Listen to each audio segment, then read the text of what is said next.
So I'm Cynthia Sharp on behalf of Silverbow Publishing, and it's my great honor to introduce Kamal Parmar today.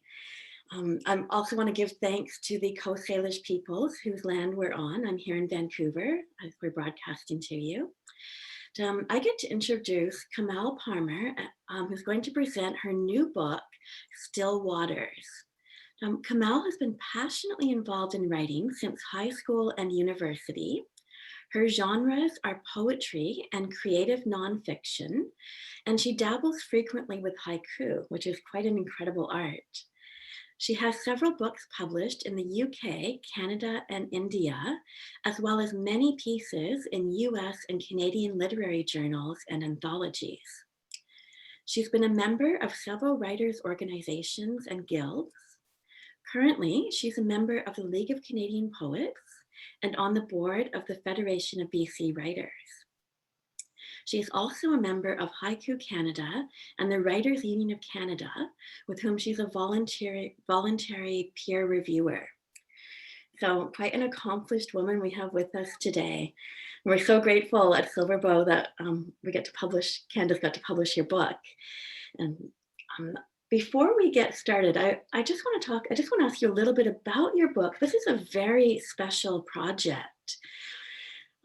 It's evocative, it's paradoxical, you're dealing with grief and loss, and yet you bring us everything that you found. You find inner nirvana, you find hope, you find all the parts of your mother as a child and all the parts of herself. I'm wondering if you can tell us a little bit about this profound project you've done. Well, initially it was kind of difficult, but I just got my thoughts together. And there's one thing in life which I follow is that life might throw any amount of curveballs, but you got to ride over them. If you don't, and then any kind of problems or crisis, you just get walked over and get absorbed, and you get sucked into a void. And life always has you should live life, it has a purpose, and you should always have a goal. And these kind of setbacks or challenges that come in life, or trials and tribulations, they are kind of a standing off, like a fulcrum, or platform, I should say, to take off, to become better in life, to improve, because one learns and one becomes stronger. So that's one thing, I kind of learned, that if you have to have hope, and you have to have resilience and tenacity of will. So these three are powerful forces, if you may, if I can call it that, that will help you move forward in life. So this book is a kind of a tribute, and also to everyone, to face life squarely and not to let life problem ride over yourself. Thank you. Because this is such an interesting book, I mean, it's a spiritual guide as well as a collection of evocative poetry. I think Kamal is going to read us about 5 or 6 poems at a time, and then she'll probably pause for a moment to let people ask questions or give feedback and comments if you have any. And then she'll continue again to give us some more poems. So we're going to break it up a little bit so that you can ask her things that she's going through. So without further ado, Kamal Parmar. Thank you so much. First of all, I want to thank Silverbow Publishers, Candice, and of course the host, lovely Cynthia Jane, who has helped me, have the they put up this program, and for my book launch. I'm really grateful, and I'm also thankful to all the listeners who set aside some time, especially on the Sunday when everyone is relaxing, and I hope and that these poems will have some sort of a calming effect. I mean, I'm sure all of us writers have that ability to relax, and even writers and readers. And poetry does have a therapeutic effect. It heals the mind as well as the body. So I think I should move forward with my book, Still Waters, and I'd like to read the acknowledgement first. Having an idea and turning it into a book is as hard as it sounds. The experience is both internally challenging and rewarding. More rewarding than I could ever have imagined.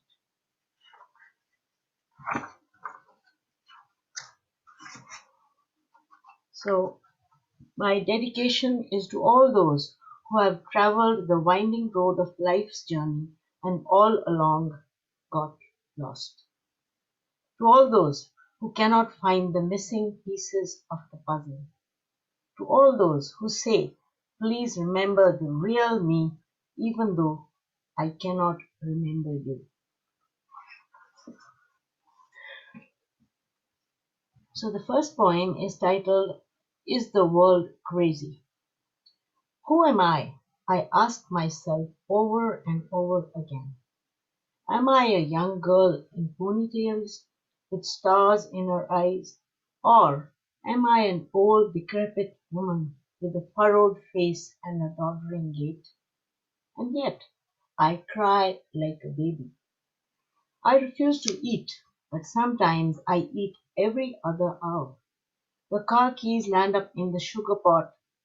I pack and unpack many times in the day, but I don't know where I'm going.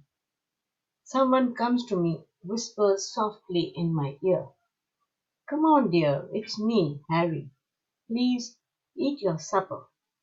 Who is Harry? I try to think. I know no Harry. I chide him.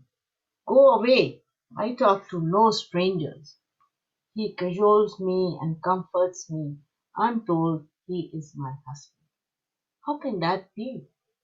I'm only a 10-year-old girl in pigtails. Is the world crazy or am I going mad? The next poem is You Walk a Fine Line. Settling in the soft light of the living room, your brow wrinkles as you discuss Pluto. Other times you ask me, how do you spell your last name? I'm totally speechless and confused. I sit still. The room is cold and bare. The silence bites. Mother dear, what has come over you?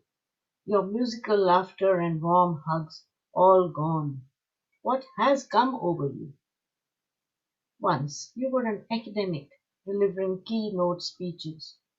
Today you sit alone in a narrow dark world wrapped in yourself. You hear voices calling. You say it is winter when it is spring. Winter's gone and buds are sprouting. Yet for you, spring is a mere hallucination. Thank you. A lone stranger. Who am I? A child, a human, or a monster? I see with my eyes, yet I am blind. Blind to what I see. She says, I'm your sister. No, I say, you are the neighbor next door who sent us strawberries last summer. I hear, but I am deaf, deaf to what my daughter tells me. I love you, Mom. I don't hear you, I retort back. I don't even know you. I hear no sighs, nor see those tears sliding down your pallid cheek. I can speak, but I'm dumb because what I speak is alien to you.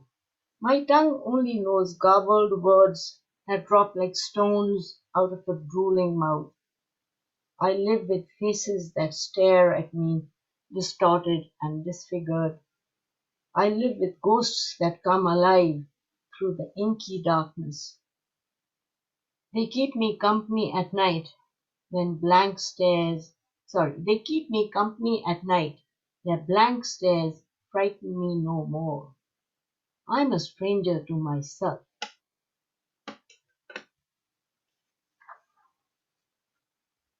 I know who I am. When the last trace of snow is gone and the grass is back to green, my memory returns. Oh, I know who I am. I'm a mother to my son and daughter. My daughter, a modern working lady who drops in every Saturday, sometimes with a packet of Cadbury chocolates, sometimes with nothing. My son, always busy, staying downtown, where life is a roller coaster whizzing past, never has the time to even say hello. I know this is the way of the world, It always was, and it always will be. Soon they will seldom come, perhaps even stop visiting. They have their own lives. They won't have time for me, an old woman with myopic eyes and a sick mind, a woman who is still their mother. Tell them I still love them. I may not recognize them at sometimes. I may even turn them away, but my heart will always beat for them, even though my memory fades further and further away each day. Thank you. Spring bursts into blossom. Spring bursts into blossom. The air sings to the melody of magpies. The world is a song unheard by you. You are here, but not here, lost in the labyrinths of your mind where electric sparks are mere diffuse messages flashing through eclectic jargon. Once the center of attraction, a chic queen bee, a celebrity in the neighborhood, you are now a frail woman with a blank stare and a furrowed face. Now you dress in your old baggies, your hair disheveled, your cheeks pale, a mere shadow of who you once were. Mother dear, what's come over you? Do you not know your own flesh and blood? Look at me, mother. Did you not raise me from a helpless babe in your arms? Did you not forego your pangs of hunger to feed me first? Did you not teach me to smile through tears? Did you not hold me when I first took my first doddering steps? Were you not there beside me when the going got tough? Why do you forsake me now when I need you the most? Thank you. Do you want to ask any more questions or any questions? First, we could turn a mic and give you some applause. However, you can't hear us wanting to clap after each poem. No, no, thank you. Yeah, that was wonderful. Does anyone have any questions? I have some, but I want to let the audience go first if they have any comments or questions for you. Kamal, is this biographical? Is this your own mother you're writing about, or is this, A bit of mix, if I yeah, may be frank, a bit what I saw and a bit of my own sort of imagination. I just let my mind go wild, but yeah, there's lots of reality too.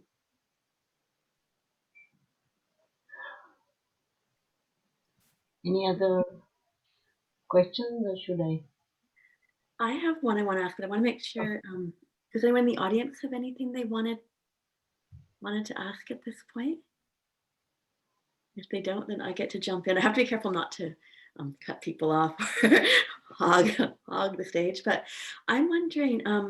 So this is a testament to the human spirit, and I love how you bring out your feelings of loss as well as your mother's feelings of loss, and yet also there's such a resurrection to it all. And I'm wondering what your mission was when you wrote this book, what your purpose was. I just wanted to create the awareness, of that when life throws these curveballs, which are sometimes they just unexpected. You don't expect someone who's, with high IQ and so intelligent that the brain just shrinks and becomes nothing, all the gray matter goes. So I just wanted people who have faced this to identify themselves at these points and to feel what they, I want to feel for them and to have not only sympathize but empathize with how they felt and how they got over this problem, how to face these issues. I mean, it's when they are helpless and it's beyond, they just cannot do it. No medicine, there's no cure for this so far, even though lots of research is being done. However, you just resigned, but by resignation, you require some resiliency and you require some exchange of hope. Otherwise, life doesn't move on. Yeah, that was my main thing.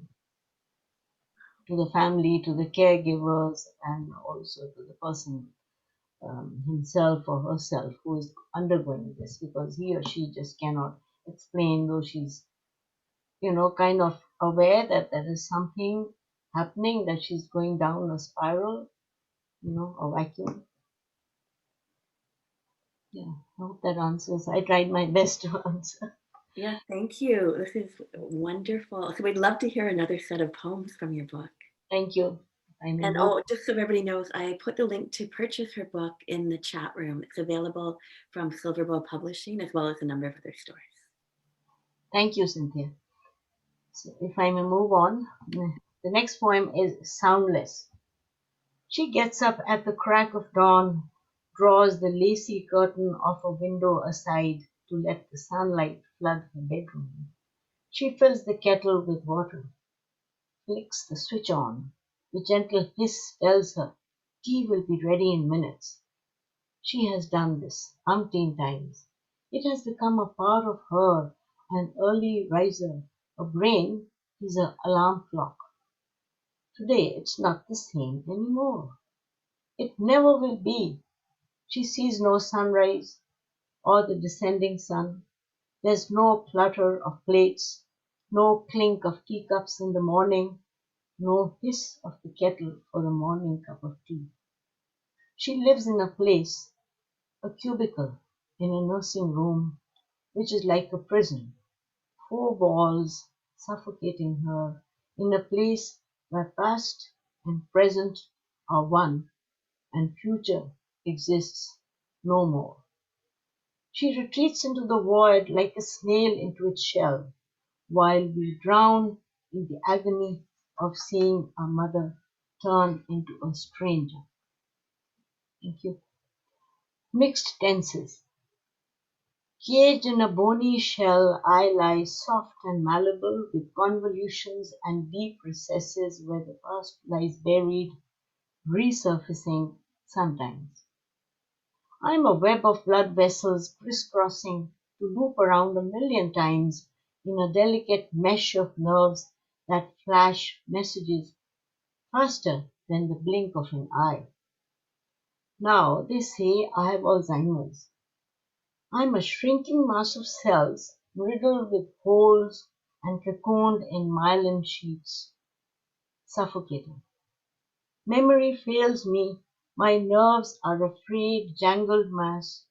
The past becomes present, and the present non-existent. I still remember. Sometimes I may be a different person with disheveled hair and a drooling mouth. I may not know the date or even where I am, but I am still your mother. Sometimes my memory returns just for a moment and I see you, my husband and beloved, hugging me tight. Then something snaps and you become a stranger out of nowhere. Tell me, who are you? I am trying. I must remember. I should not forget.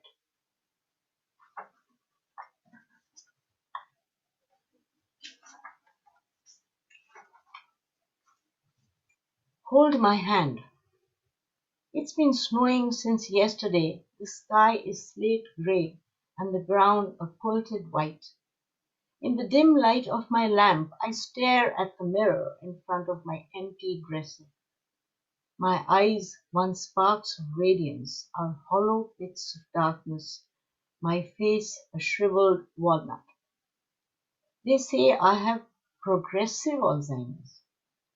I think it has got to do with who am I? Where am I? Or who are they? They look at me as if I'm a stranger, someone from outer space. Please understand me. I'm the same as I always was, Jane. I do have moments when I feel like a derailed train with no destination, like a caged bird behind rusted bars, strangled and suffocated. Please understand me. I am the same person. Please hold my hand. Thank you.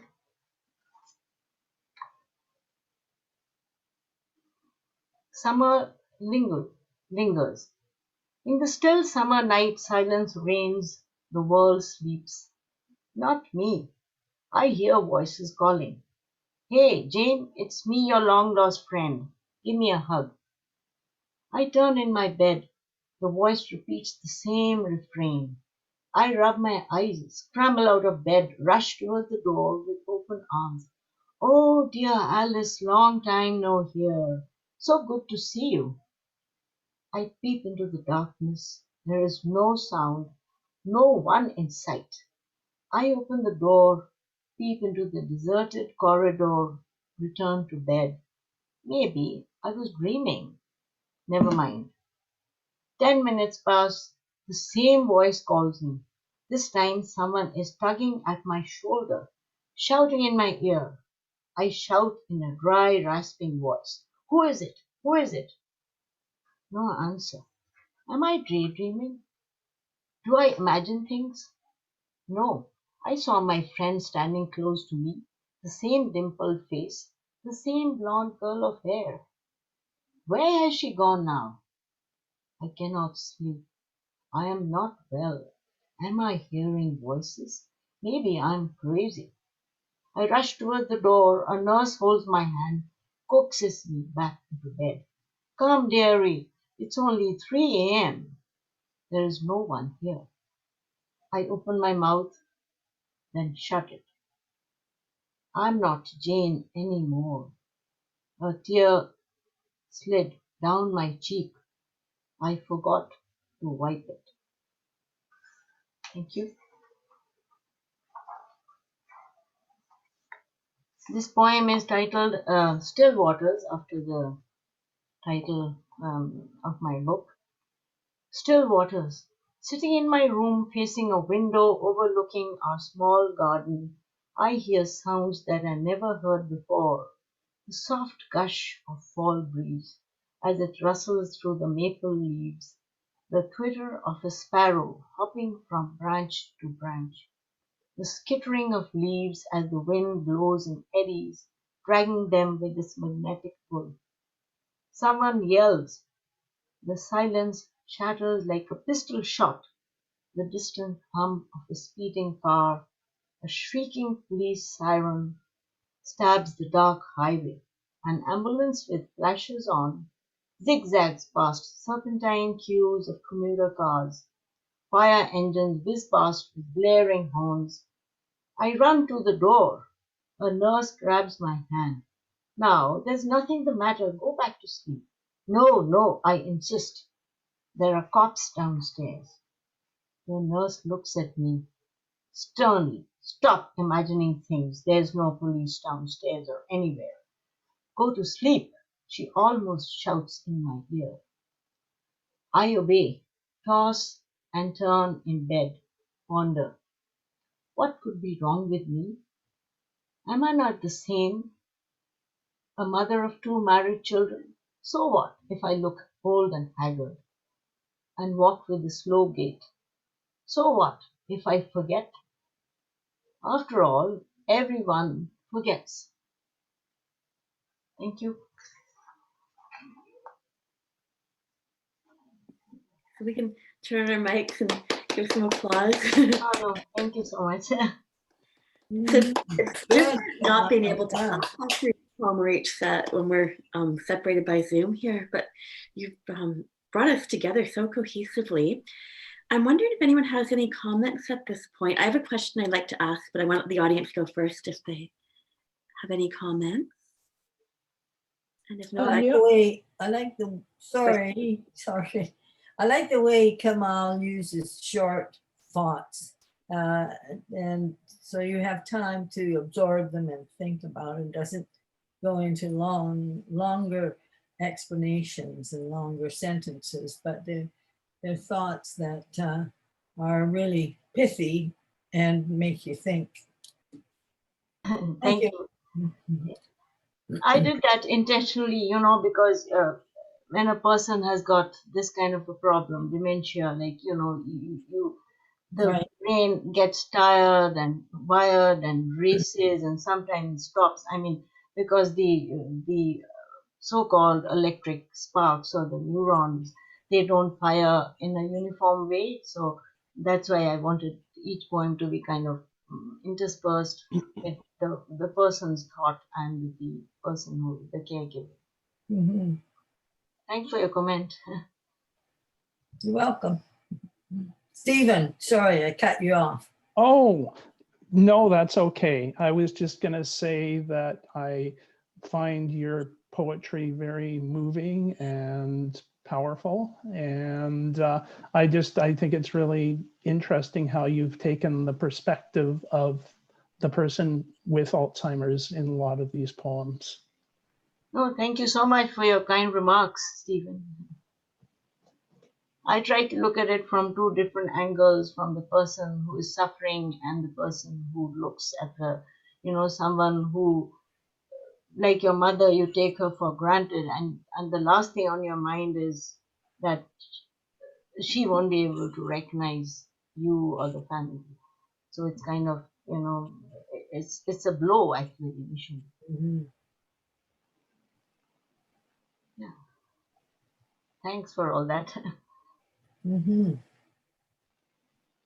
I was really caught by that too, the way you have both perspectives in your work, and your imagery. That your imagery gives insight into the experience of Alzheimer's and brings us right into the heart and mind of your mother, as people have mentioned. I'm wondering, it's very therapeutic to us as the audience. How is it therapeutic to you as a poet, or is it? Yeah, well, it does help me. Like poetry is therapeutic, so whatever is kind of, it is cathartic, let's put it at that. Whatever your thoughts are, you get an outlet through this wonderful tool, the creative word, and the word play, and how nature to heal. So I love writing about nature because you go outside and it's so soothing, it's wonderful. And nature has its own language. If only we could understand what it's trying to say, then we could be a different specimen of humanity. That's what I feel. So most of my poems are, I try to link how the person feels and how what it's outside, and bring nature into my poems. It does. It did have a kind of therapeutic effect, a healing effect to me. Yes, for sure. Thank you for your question. Mhm. Well, did anybody else want to comment?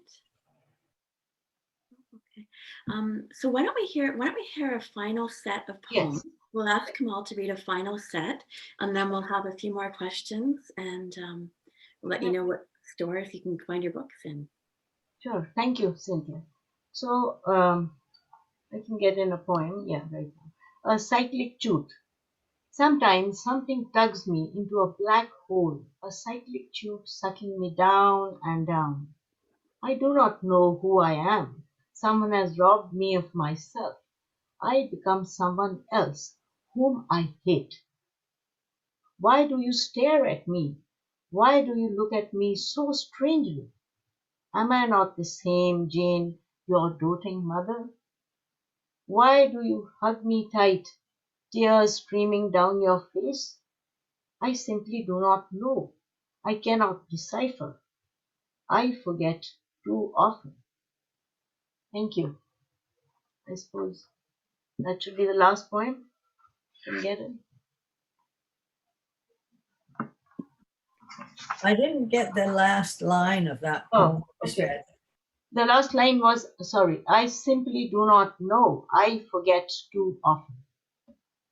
That's the last line of this poem, A Cyclic Jude. So huge thank you to Kamal for Thank you sharing so all much. this wisdom with us.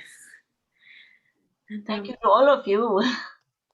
I want to let you know that, of course, your books are available from Silverbow, and this is a Silverbow launch, so I put the Silverbow link into the chat room.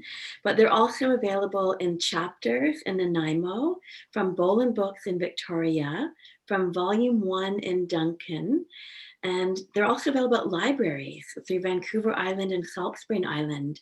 And you can support authors if you can't buy every book. You still support authors by taking our books out of the library. It's a wonderful thing to do and a great way to get to experience all this wisdom just for free. So there's libraries and chapters in the Silver Bow bookstore. I have one more question for Kamal. I'm wondering what other books you've written, because I know you're quite an accomplished woman. Oh, no, I'm not. I'm just trying. Well, I've written a couple of poetry books. One is Fleeting Shadows in the Rising Mist on Wings of Time. Two of them were published here in BC. One was in Ontario. And the last one, before Still Waters, was creative nonfiction, Letters to a Son and Daughter, which is from my own personal experience. I wrote it in the form of letters, how children ask kind of different questions, and then as they get older, when they are young, they ask different questions. So I try to intersperse it with sort of words of wisdom. It's not like a lecture per se, but it's like casual, informal letters. And these books are also lying all over in chapters in the library, etc. Yeah. Thank you. What a huge thing. Thank you so much, Kamal, for Thank you, everyone. the presentation. Thank you to Candice James from Silver Bow, and especially to all of you for coming out today to support poetry and to engage with her wonderful book, Still Waters. Do you want to hold up the book so everyone can see it? It's got a beautiful cover. Maybe, okay, I lied. I have one more question. Maybe we can ask you to talk about the cover, and then I promise I will let everybody go. The cover, yeah, the cover is beautiful. I want to thank. I don't know, can everyone see it? I think I'm not very. It's a painting actually by my publisher, Silver Bow Publishing, Candice James. She's done this. It's beautiful, isn't it? It's got a tree and the water, and I look at the tree as if it's like a cherry blossom representing spring, and it's very pretty. So I just fell in love with this, and it was very apt. It went with the title, Still Waters. So be sure to take a look for Still Water in bookstores and in libraries. And thank you so much for coming. And we want to wish everyone a wonderful afternoon. Thank you, everyone, and thank you, Candace and Cynthia, for organizing this, and thanks to all the listeners. I hope I did not bore you with my poems. No. I hope you have a great Sunday, and I thank you profusely for attending. Thank you, Kamal. Thank you. Bye-bye. Thank you. Thank you, Kamal. Cynthia. Thank you. Yeah. Have a great Sunday.